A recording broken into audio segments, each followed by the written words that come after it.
Chapter 6. The Reign of Terror. The lions seemed to have got a bad fright the night Brock and I set up in wait for them in the goods wagon, for they kept away from Tsavo and did not molest us in any way for some considerable time.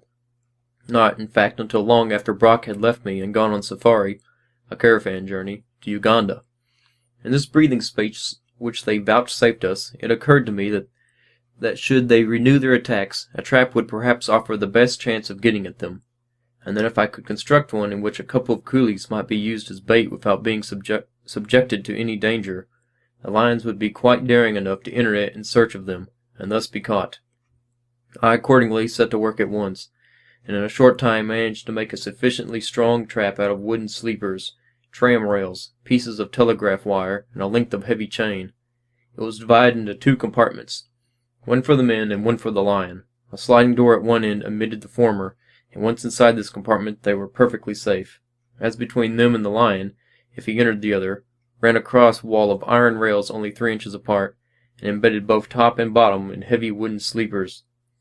The door which was to admit the lion was, of course, at the opposite end of the structure, but otherwise the whole thing was very much on the principle of the ordinary rat trap, except that it was not necessary for the lion to seize the bait in order to send the door clattering down. This part of the contrivance was arranged in the following manner.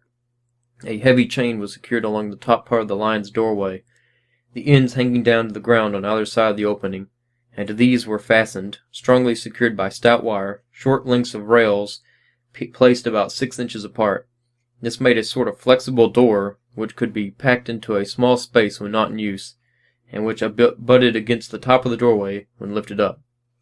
The door was held in this position by a lever made of a piece of rail, which in turn was kept in its place by a wire fastened to one end and passed down to a spring concealed in the ground inside the cage.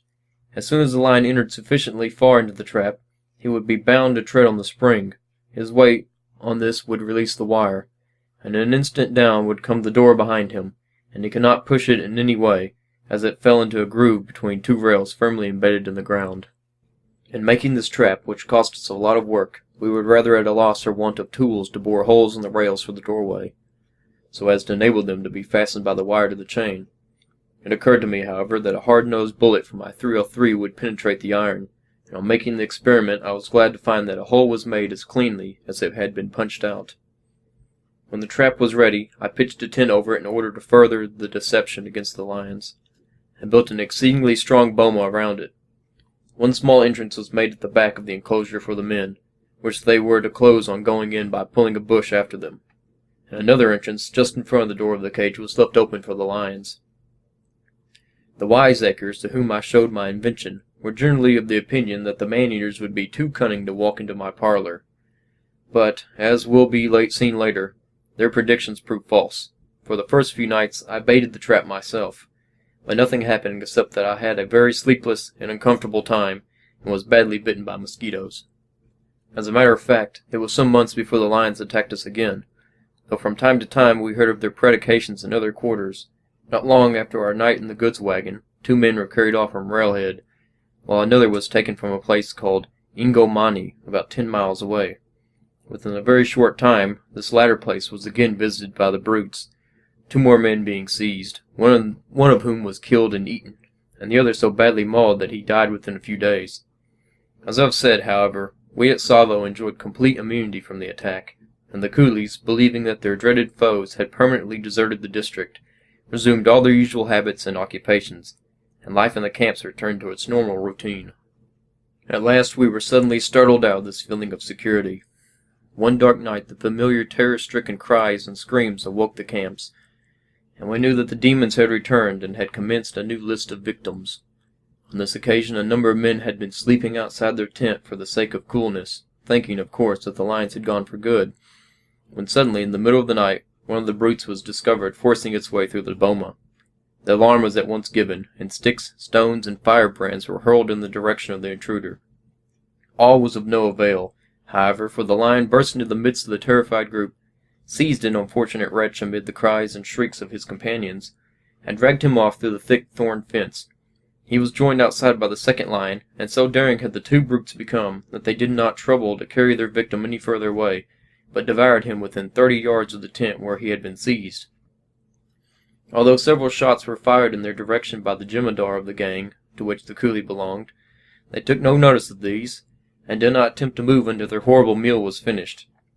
The few scattered fragments that remained of the body I would not allow to be buried at once, hoping that the lions would return to the spot the following night, and on the chance of this I took up my station at nightfall in a convenient tree. Nothing occurred to break the monotony of my watch, however, except that I had a visit from a hyena, and the next morning I learned that the lions had attacked another camp about 2 miles from Tsavo. For by this time the camps were again scattered, as I had works in progress all up and down the line. There the man-eaters had been successful in obtaining a victim, whom, as in the previous instance, they devoured quite close to the camp. How they forced their way through the bomas without making a noise was, and still is, a mystery to me. I should have thought that it was next to impossible for an animal to get through at all. Yet they continually did so, and without a sound being heard. After this occurrence, I sat up every night for over a week near likely camps, but all in vain. Either the lions saw me and then went elsewhere, or else I was unlucky, for they took man after man from different places without ever once giving me a chance of a shot at them.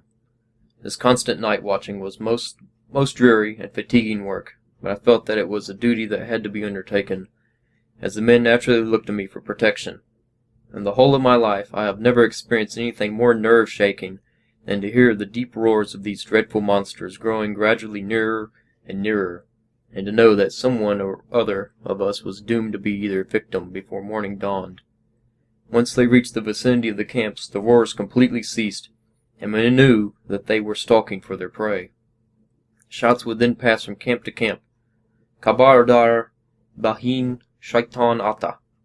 Beware, brothers, the devil is coming. But the warning cries would prove of no avail, as sooner or later agonizing shrieks would break the silence, and another man would be missing from roll call next morning. I was naturally very disheartened at being fooled in this way night after night, and was soon at my wits' end to know what to do. It seemed as if the lions were really devils after all, and bore a charmed life. As I have said before, tracking them through the jungle was a hopeless task. But as something had to be done to keep up the men's spirits, I spent many a weary day crawling on my hands and knees through the dense undergrowth of the exasperating wilderness around us. As a matter of fact, if I had come up with the lions on any of the expeditions, it was much more likely that they would have added me to their list of victims, than that I should have succeeded in killing either of them, as everything would have been in their favor. About this time, too, I had many helpers, and several officers, civil, naval, and military, came to Tsavo from the coast and sit up night after night in order to get a shot at our daring foes. All of us, however, met with the same lack of success, and the lions always seemed capable of avoiding watchers, while succeeding, at the same time, in obtaining a victim. I have a very vivid recollection of one particular night when the brutes seized a man from the railway station and brought him close to my camp to devour. I could plainly hear them crunching the bones, and the sound of their dreadful purring filled the air and rang in my ears for days afterwards. The terrible thing was to feel so helpless.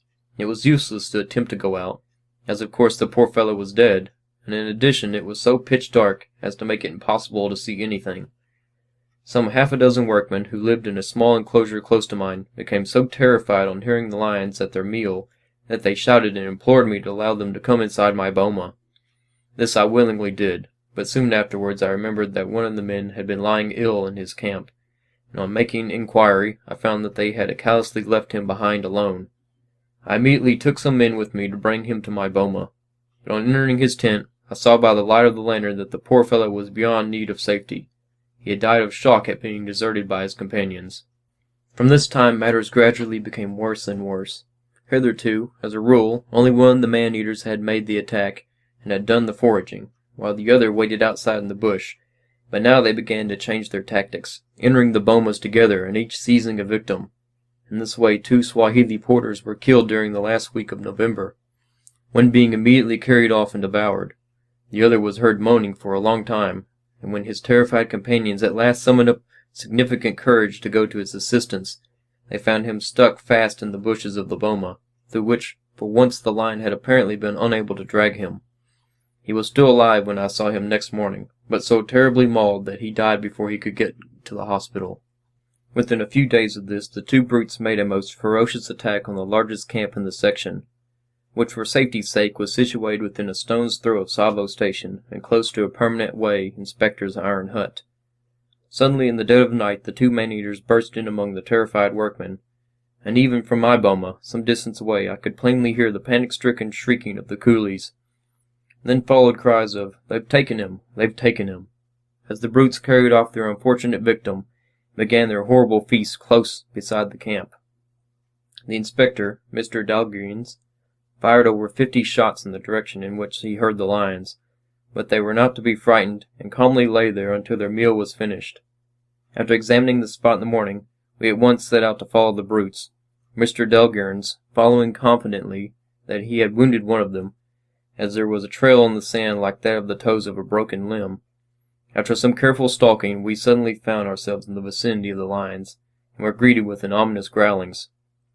Cautiously advancing and pushing the bushes aside, we saw in the gloom what we at first took to be a lion cub. Closer inspection, however, showed it to be the remains of the unfortunate coolie, which the man-eaters had evidently abandoned at our approach.